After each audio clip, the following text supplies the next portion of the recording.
아무래도 창세기가 스토리로 되어 있기 때문에 중간에 끊고 읽는 것이 좀 어려운 감이 있었습니다. 그래서 매우 길게 우리가 함께 읽었지만 또 읽는 것만으로도 여러분에게 은혜가 되실 줄로 믿습니다. 궁여지책이란 이 말을 한번 들어보신 적이 있으십니까? 사전에서는 궁한 나머지 생각을 다 못하여 짜낸 계책 정도로 정의합니다. 쉽게 말하면 어려움에 쫓겨서 올바른 판단을 못하고 행한 방법이라는 의미입니다. 아마 여기 계신 분들은 물론이거니와 대부분의 사람들은 세상을 살면서 궁여지책을 사용했던 경험이 있을 것입니다.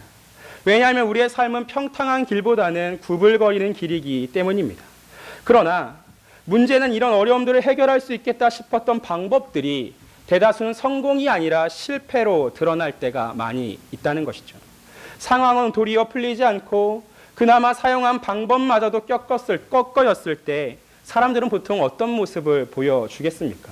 커다란 좌절과 낭망입니다. 나아가 이전에는 생각하지 않았던 아주 극단적인 방법마저도 꺼내게 되는 것이죠. 오늘 우리가 함께 살펴보려고 하는 이 창세기 30장의 시작이 바로 그러합니다. 야곱의 아내 라헬이 오랜 기간 임신하지 못했습니다. 당시 여인에 관한 최고의 인정은 임신이었습니다. 라헬은 누구보다 아름다운 사람이었지만 임신하지 못한다는 사실이 그녀를 짓눌렀습니다. 그리고 야곱에게 찾아가 이런 말로 원망합니다. 창세기 30장 1절 말씀입니다.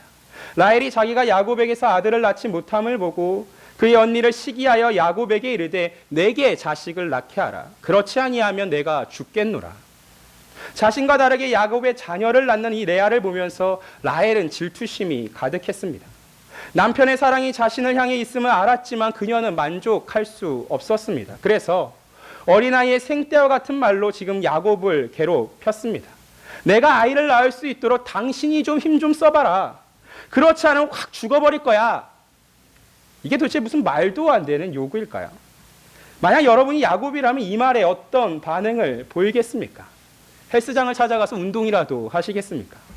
레아가 야곱으로 인해 자녀를 낳았다면 사실 야곱에게는 불임의 원인이 없는 것이죠. 더군다나 성경은 자녀를 갖는 일이 어디에 속한 일인지를 분명하게 밝혀줍니다. 시편 113편 9절 말씀입니다. 또 임신하지 못하던 여자를 집에 살게 하사 자녀들을 즐겁게 하는 어머니가 되게 하시는도다. 할렐루야. 시편 127편 3절도 이렇게 말합니다. 보라, 자식들은 여호와의 기업이요 태의 열매는 그의 상급이로다. 말하자면 자녀는 인간의 선물이 아니라 하나님의 선물입니다. 라헬이 아이가 없는 자신의 어려움에 대해 야곱을 비난하는 것은 결코 옳지 않습니다. 때문에 야곱은 이 라헬을 사랑함에도 불구하고 아주 화가 난 목소리로 대답합니다. 야곱이 라헬에게 성을 내어 이르되 그대를 임신하지 못하게 하시는 이는 하나님이시니 내가 하나님을 대신하겠느냐. 야곱은 자녀를 갖는 일이 인간의 노력 여하가 아니라 온전히 하나님의 섭리와 자비로 주시는 선물임을 주장합니다. 물론 야곱도 라헬의 불임에 대하여 슬퍼했을 것입니다. 그러나 하나님 앞에서 라헬의 모습이 옳지 않았기 때문에 그는 아내를 강하게 책망했습니다. 라헬의 반응이 잘못되었다라는 것이죠. 라헬은 야곱에게 말도 안 되는 항의를 할 것이 아니라 오히려 하나님께 나아가서 더욱더 기도했어야만 합니다. 자신의 태를 여시는 분이 야곱이 아니라 하나님이시기 때문입니다. 그러나 이 야곱의 책망에도 불구하고 라헬은 하나님을 기다리지 않습니다. 자신의 궁리, 자신의 방법대로 즉 궁여지책을 통하여 문제를 해결하고자 했습니다. 그것이 무엇이겠습니까? 우리 창세기 30장 3절 말씀 같이 읽어보겠습니다. 3절입니다. 시작. 라헬이 이르되 내 여종 빌하에게로 들어가라. 그가 아들을 낳아 내 무릎에 두리니 그러면 나도 그로 말미암아 자식을 얻겠노라 하고. 라헬은 자신의 시녀 빌하를 통해 야곱의 자녀를 얻고자 했습니다.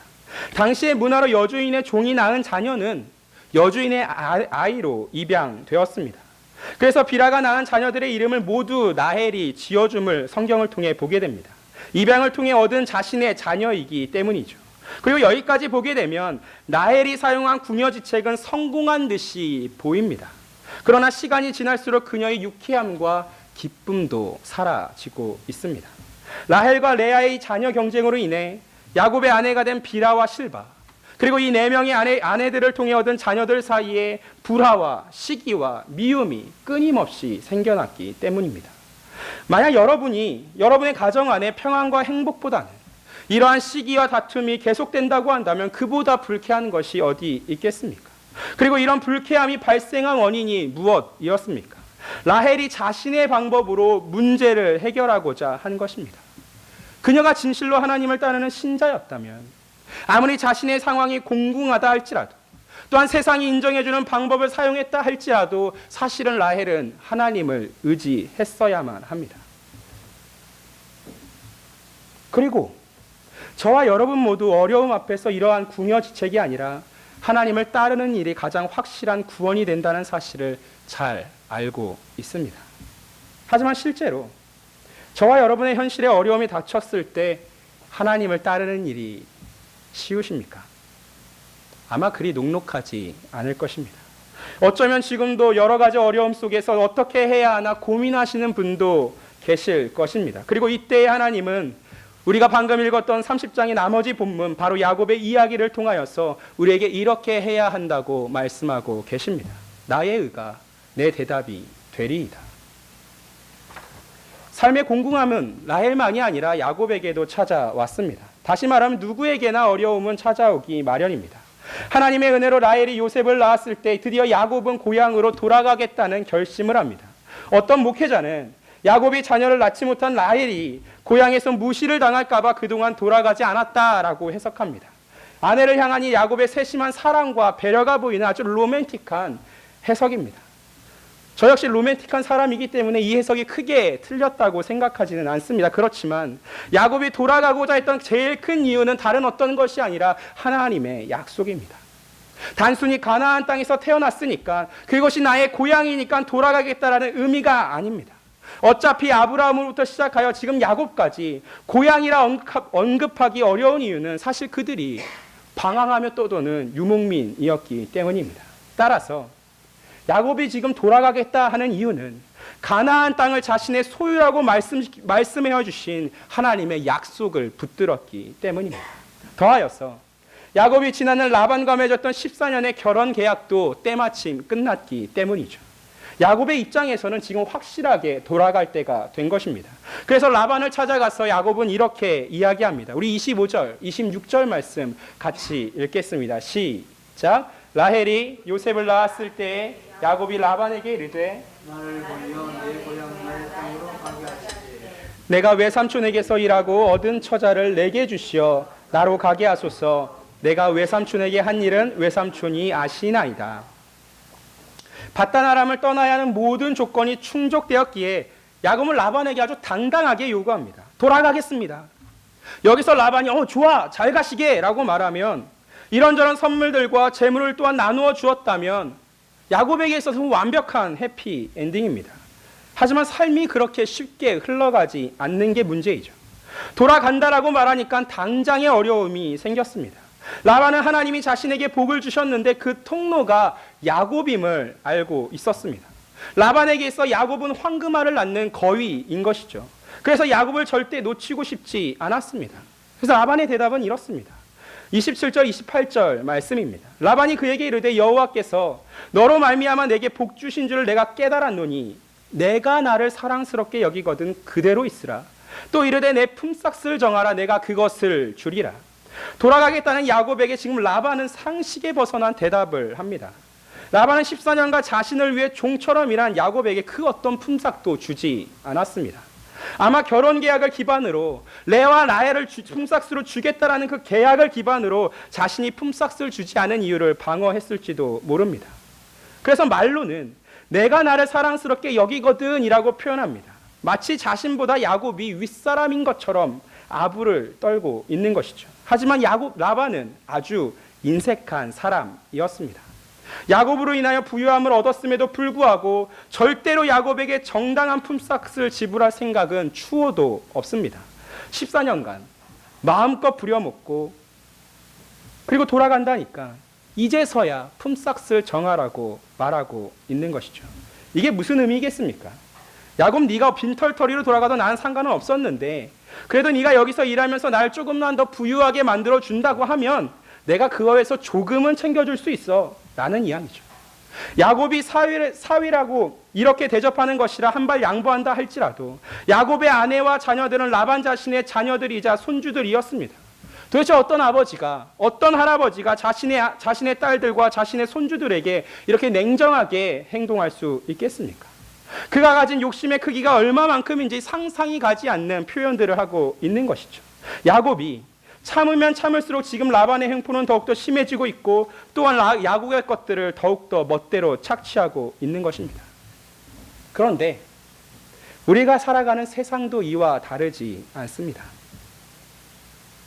신자들이 오래 참으면 참을수록, 신자들이 온유하게 행동하며 할수록 세상은 더욱더 만만하게 여깁니다. 정당함보다는 불공정함을 부추기기 쉽습니다. 남에게 줄 것 안 주고 자신을 챙기는 일이 세상을 살아가는 당연한 방법이라고 여깁니다. 라반은 우리가 살아가는 이 세상에서 보기 힘든 인물이 아니라 어쩌면 가장 보기 쉬운 인물입니다. 라반으로 가득한 세상에서 야곱처럼 산다는 것은 정말 매우 어려운 일입니다. 그래서 아무리 교회가, 아무리 목사가 여러분 정직하게 살아야 합니다, 여러분 정당하게 살아야 합니다라고 말한다 할지라도 사람들은, 또 신자들은 그것들을 쉽게 인정하지 않습니다. 목사님이야 교회에만 계시면서 그러시니까 아무것도 모르는 그런 소리 하는 것이죠. 그런 소리 하지 마십시오. 그렇게 살다가는 아주 망해버립니다. 여러분 알고 있습니다. 제가 정말 몰라서 여러분들에게 정직하게 살아야 합니다, 정당하게 살아야 한다라고 이야기하는 것이 결코 아닙니다. 저 역시 여러분들과 동일한 세상을 살고 있으면서도 또한 다 겪어야만 아는 것이 아님을 알고 있기 때문이죠. 야곱도 알고 있었습니다. 그래서 29절과 30절로 대답합니다. 야곱이 그에게 이르되 내가 어떻게 외삼촌을 섬겼는지, 어떻게 외삼촌의 가축을 쳤는지 외삼촌이 아시나이다. 내가 오기 전에는 외삼촌의 소유가 적더니 번성하여 때를 이루었으니 내 발이 이르는 곳마다 여호와께서 외삼촌에게 복을 주셨나이다. 그러나 나는 언제나 내 집을 세우리이까. 지금 야곱도 라반의 행동이 얼마나 부당한 것인지를 알고 있습니다. 자신의 장인으로부터 무언가를 얻기라는 것은 거의 불가능하다는 사실을 모르지 않았습니다. 지금처럼 참고, 지금처럼 부지런히 일한다고 해서 라반은 야곱을 제대로 대우하지 않을 것입니다. 어쩌면 야곱 또한 속이는 자로 그동안 유명했으니까 순간마다 라반을 속이고 자신의 몫을 누리고 싶었을지도 모르겠습니다. 하려고만 하면 못할 리가 없기 때문이죠. 여러분이 세상에서 라반처럼 살려고만 한다면 그렇게 못 살 리가 없기 때문입니다. 그렇지만 야곱은 라반을 섬기는 그 긴 시간 동안 한 번도 그를 속이지 않았습니다. 자신의 방법을 사용하지 않았습니다. 왜 그랬을까요? 이 어려움을 벗어나기 위하여 꺼내든 자신의 방법이 결코 신자가 이 땅을 살아가는 방법이 아니기 때문입니다. 야곱은 자신의 방법을 사용하여 순간에 성공은 얻는다 할지라도 곧 실패의 열매를 거두리라는 사실을 지난 과거에서 수없이 배웠고, 그 4명의 아내들과 자녀들 사이의 다툼과 미움을 바라보며 지금도 경험하고 있기 때문입니다. 세상의 사람들은 그 세상에 몸담고 살면서 하나님이 아니라 세상을 의존하고 기댑니다. 하지만 야곱은 더 이상 세상을 의존하거나 기대지 않습니다. 당연히 야곱도 세상에 몸담고 살면서 주어진 것들에 충실히 섬기지만 라반에게 결코 충성하지는 않습니다. 야곱은 하나님께 충성하고 있습니다. 언제 어떤 어려움이 와도 하나님을 따르는 마음 붙들고 살겠다는 것이죠. 그렇게 하지 않으면 신자로서는 결코 이 세상을 이기며 살아갈 수 없기 때문입니다. 따라서 야곱은 하나님을 의지하며 하나님의 방법을 이제는 라반에게 제시하고 있습니다. 우리 31절부터 33절까지 말씀 한번 같이 읽어보겠습니다. 시작. 라반이 이르되 내가 무엇으로 내게 주랴? 야곱이 이르되 외삼촌께서 내게 아무것도 주시지 않아도 나를 위하여 이 일을 행하시면 내가 다시 외삼촌의 양떼를 먹이고 지키리이다. 오늘 내가 외삼촌의 양떼에 두루 다니며 그 양 중에 아롱진 것과 점 있는 것과 검은 것을 가려내며 또 염소 중에 점 있는 것과 아롱진 것을 가려내리니 이 같은 것이 내 품삯이 되리이다. 후일에 외삼촌께서 오셔서 내 품삯을 조사하실 때에 나의 의가 내 대답이 되리이다.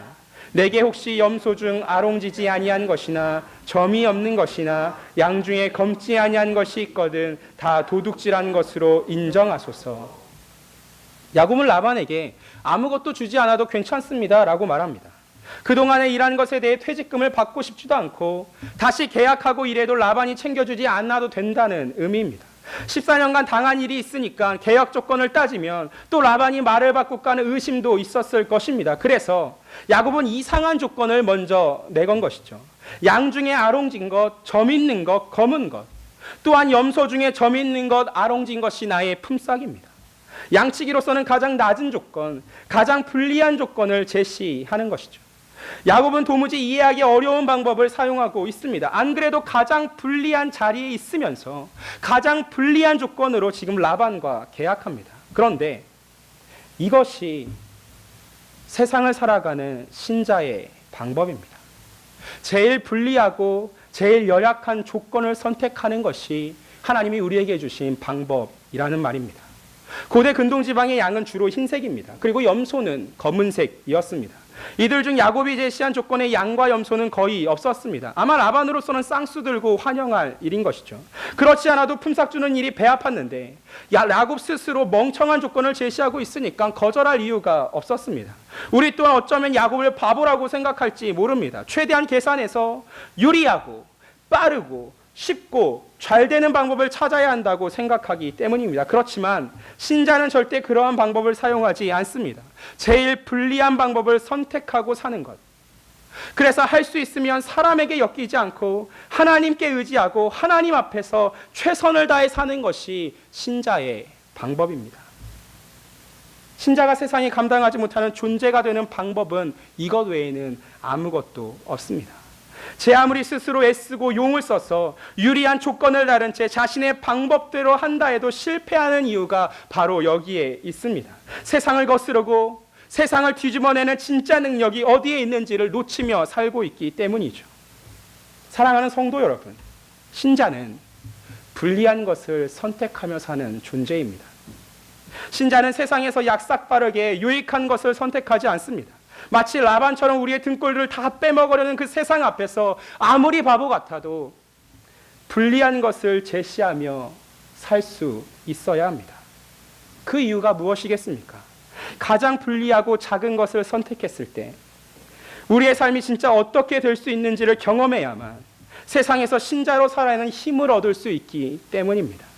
야곱은 라반에게 자신의 이 이상한 품삯을 제시하며 오히려 엄청난 대답을 했습니다. 33절 말씀 한 번 더 읽어드리겠습니다. 후일에 외삼촌께서 오셔서 내 품삯을 조사하실 때에 나의 의가 내 대답이 되리이다.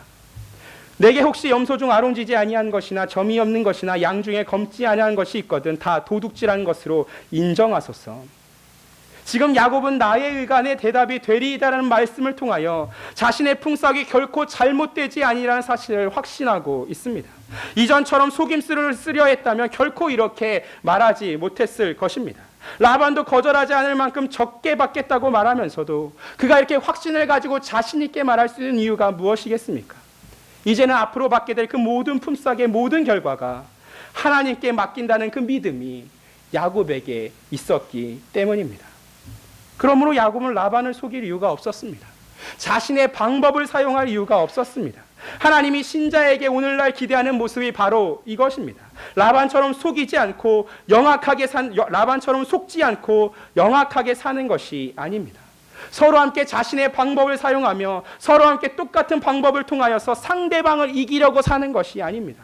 오직 우리의 삶의 근원이 하나님이심을 인정하고 그 믿음을 따라서 신자로서 계속하여 합당히 살아가고 하나님께서 자신의 백성을 보호하시고 다스리신다는 사실을 붙들며 불리한 채로 열악한 채로 살아가는 것입니다. 그렇지만 이 야곱의 제안에 라반은 어떤 모습을 보여줍니까? 끝까지 비열한 방법을 포기하지 않습니다.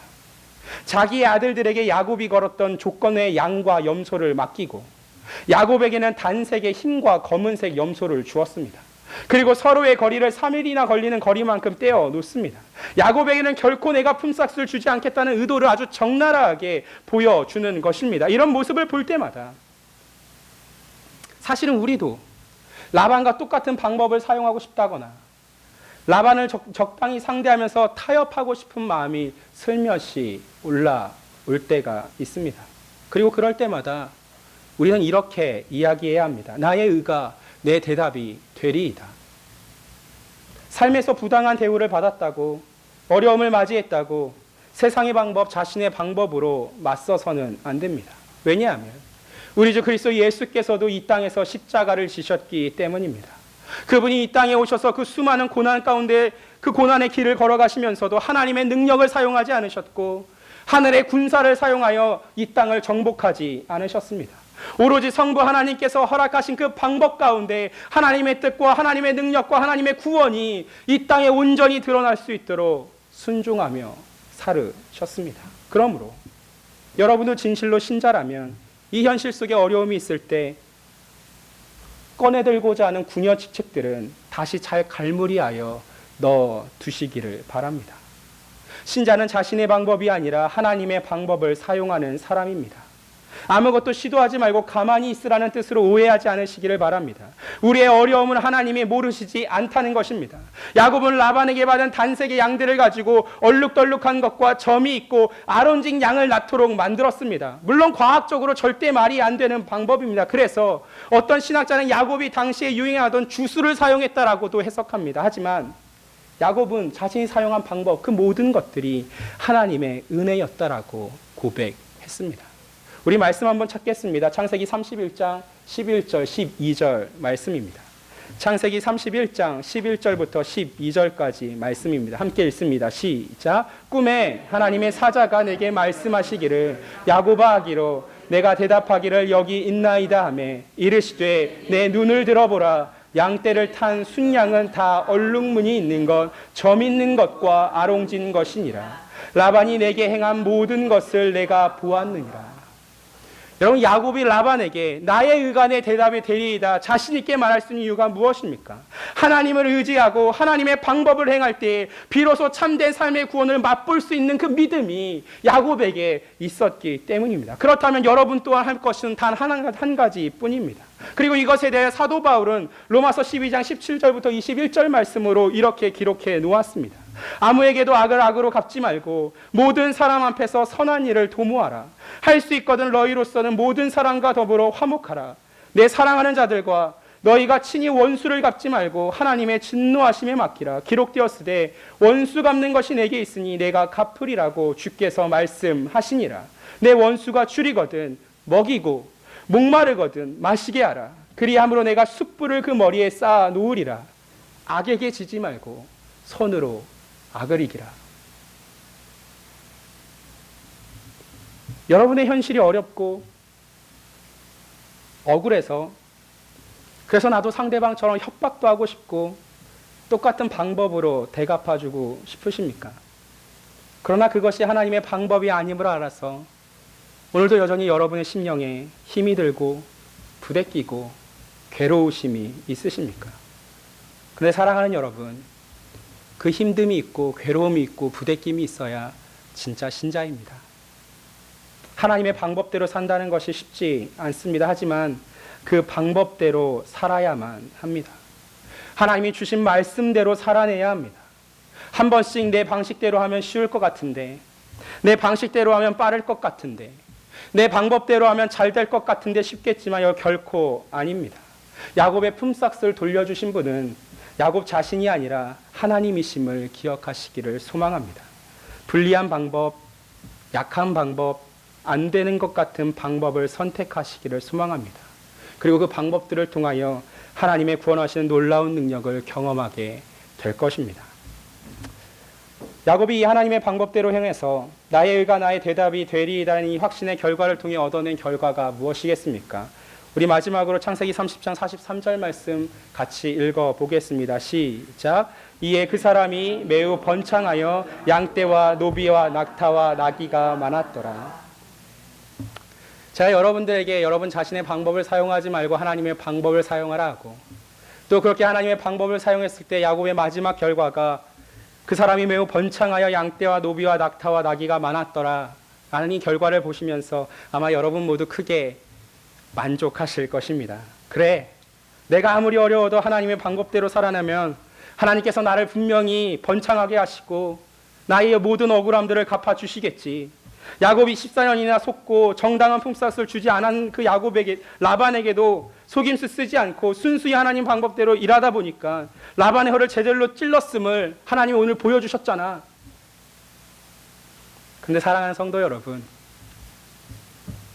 여러분이 하나님의 방법대로 살아도 43절의 결과가 여러분의 삶 가운데 드러나지 않을 수도 있습니다. 제가 못된 사람이라 여러분의 길을 꺾고자 이렇게 말씀드리는 것이 아니라, 그래서 이 30장을 통하여서 우리가 결국에 얻어내야 될 가장 중요한 교훈은 하나님은 약속을 성취하는 분이시라는 사실입니다. 가족의 불화가 다툼을 가져왔지만 그럼에도 불구하고 자손의 번영을 이루시겠다는 하나님의 약속은 이루어졌습니다. 네가 비록 빈손으로 바단 아람으로 돌아가겠으나 돌아오는 그날에 그 어떤 것보다 큰 부귀와 영화를 주시겠다는 그 약속도 오늘 이 시간 하나님의 은혜 가운데 성취되었습니다. 그러므로 사랑하는 성도 여러분, 하나님은 결코 인간의 방법들, 인간의 실수들, 인간의 실패에 의해서 좌절되시는 분이 아닙니다. 하나님의 정의는 반드시 승리할 것이고, 또한 야곱으로 상징되는 하나님의 백성들에 대한 그 모든 약속과 복은 오늘 이 시간에도 모든 방해에도 불구하고 반드시 성취될 것입니다. 그러므로 사랑하는 성도 여러분, 억울하셔도, 조금은 어려우셔도, 그리고 지금 당장 나의 삶에 그 하나님의 성취가 드러나지 않는다 할지라도, 또 어쩌면 여러분이 죽는 그날까지 하나님의 성취라는 것이 분명하게 내 삶에 역사하지 않는다 할지라도, 우리가 하나님을 결코 포기하지 않는 것은 하나님이 주시는 결과가 아니라 그 결과를 만들어내신 하나님이 약속을 성취하는 분이시기 때문입니다. 우리 이 하나님을 믿고 여러분의 삶의 어려움 속에서 야곱처럼 나의 의가 나의 대답이 되리이다 확신 있게 이야기할 수 있는 우리 모든 올고등계 성도들 되시기를 주님의 이름으로 간절히 축복합니다.